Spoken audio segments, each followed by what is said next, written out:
Magandang araw mga kaibigan.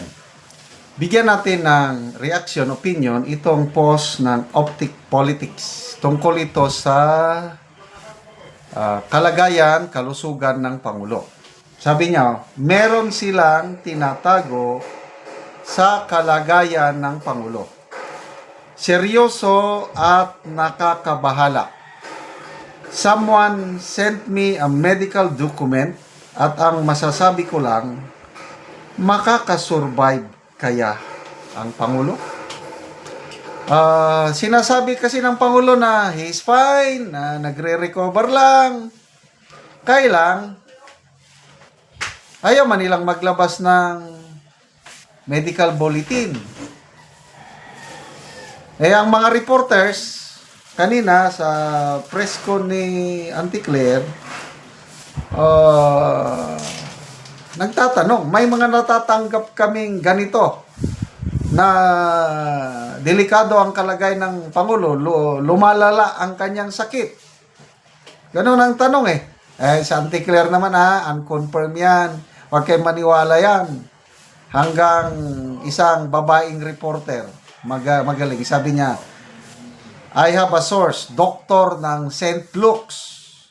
At ganon din ang natatanggap, ganon ang sinabi ng doktor na lumalala ang kalagayan ng Pangulo. Bakit hindi kayo maglabas ng medical bulletin? Wala, hindi daw kailangan.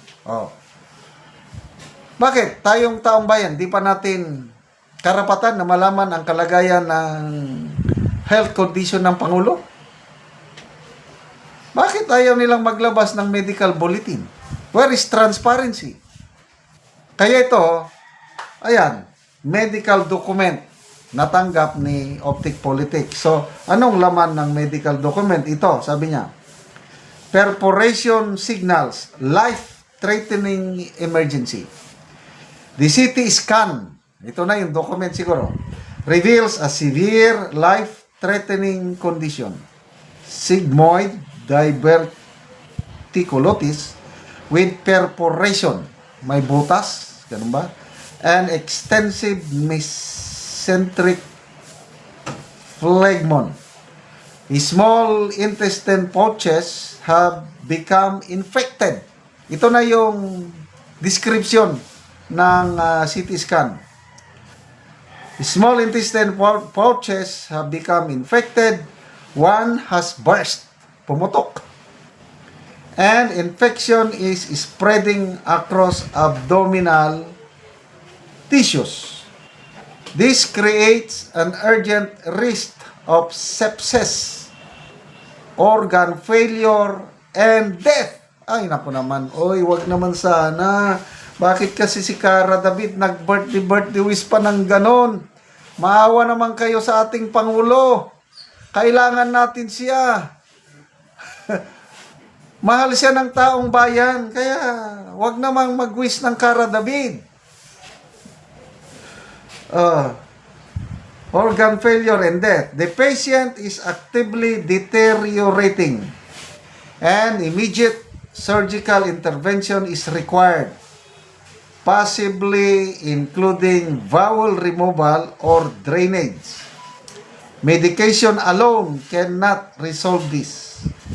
Without rapid treatment, the situation could become fatal, making this critical emergency demanding urgent situation. Ito, binabasa ko lang ang post ni Optic Politics based sa medical document, CT scan na na-receive niya. I don't know how true ito. Dagdag niya, a perforated colon is not a secret. Severe infection spreads fast. Surgery is urgent, delay, risk, death. The public deserves truth, not scripted appearances. Ano yung scripted appearances? Yung ngayong araw daw, nag-take out si General Nartatis sa Malacanang sa harapan ng Pangulong Marcos para ipakita na he's okay. Kailang napansin ng taong bayan, netizens, yung shoulder board ni General Nartatis, 3 star pa. Ibig sabihin, luma. Ay, nako. When the body fails, Optic Politics lahat ito mga post niya. When the body fails, power cannot hide. Perforated vowel, sepsis, risk, urgent surgery. Leadership demands capacity, not theater. Transparency is the republic's only defense. Kaya ngayong hamon ng reporter sa Malacanang is, bakit hindi kayo maglabas ng medical bulletin? Eh, hindi na daw kailangan eh. Dahil nagsasabi na naman ng totoo si Auntie Claire. Ang problema, naniniwala ba kayo kay Auntie Claire? Ito, sabi niya, life-threatening intestinal infection demands immediate care. One kidney, liver strain, aging body. How can he fulfill? How can full leadership continue? The nation must know the Constitution requires it. Karapatan ng taong bayan na malaman ang totoong kalagayan ng Pangulo. Ito pa, perforation is spreading infection, emergency surgery, weak bones, vascular disease, single kidney, governance cannot masquerade as strength. We deserve reality. When a leader is medically compromised, every decision is under risk. Perforated colon, systemic infection, transparency is not optional. It is constitutional duty. Ruptured vowel is not a minor detail. Infection spreads. Surgery is urgent. Leadership cannot pose. The nation deserves truth, not illusions. Accountability cannot wait. Then ito na ang last. 6 weeks to 6 months recovery. Sabi ni E.S. Ricto, mga 1 linggo lang daw ang magpahinga. So, again, yung mga nagwiwis o nagdarasal, Kara David Wish, kayo lang dyan. Bahala kayo.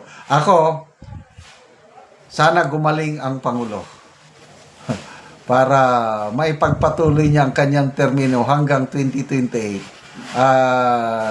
Magtiis na lang tayo. Magtiis ako na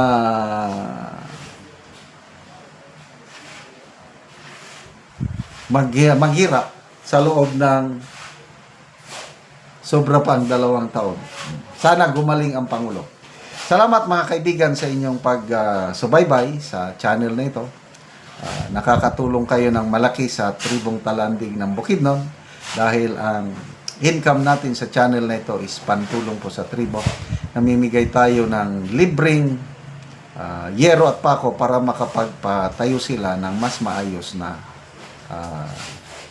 tirahan. Panoorin nyo ang video na ito. Karon mo na niyang matagaan og yero si Kuya. Okay, salamat kayo sa Ginoo nga nainabangan na gyud ko. Nang sin nga niabot. Oo, so si Kuya natagaan og yero. So Balay nga nangabuslot na mo ato. niyang iyang balay nang kuha na ang atop. So mo niyang hitsura sa balay ni Kuya nga buslot og tuluan na gid kaayo ang ilang kahimtang kung muulan. So di pang sapahan na lang og sako. Tungod sa di na makaya ang ulan. Kay dili na sa makaya kung ulan, sapa na lang usako. At haron tayo mamada ko kuan. Dente. At pikunan daan. Mga bulsot na gid kaayo. Kita na. So karon Kuya, pila na ni katuig ang imong balay nga nga bulsot naman na nanay mga tulo kung ulan. Kuan na ni siya ka tuig, 15 na ni ka tuig. Unya tungod sa tong kawadon. Ang sin nga akong na gamit ani so nakatong pinakanipis na gid sa tanan mo nga So pagkakaroon. dali ra siya makuan na daot. Dali ra gyud kay nipis man. Oh, Tungod sa kanipis kay di man ta makakayo baga gyud nga asin. So pila na imong edad Kuya? Kuan ako karon 41 So na ko. na kay anak. Na ako'y 2 ka anak kunya tangan naga-eskwela. So si Kuya. So ang imong panginabuhian Kuya, Kuan ra mag-uuma ra gyud so mag-uumara. So si Kuya natagaan og yero, so makaatop na gid ka karon Kuya. So atop na gyud ko karon dako akong kalipay og pagpasalamat sa nagpasyugdaan nga programa. Ang atop na ako nga naguba na gyud so Maalis na na. Sige, sige.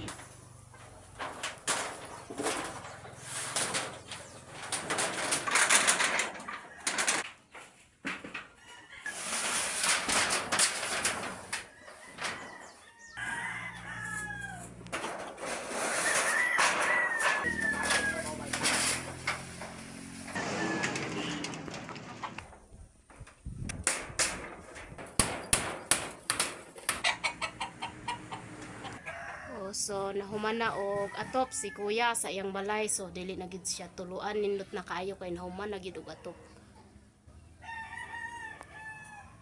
Daghang salamat sa grasya sa Ginoo nga nakaatop na gyud ko sa akong balay.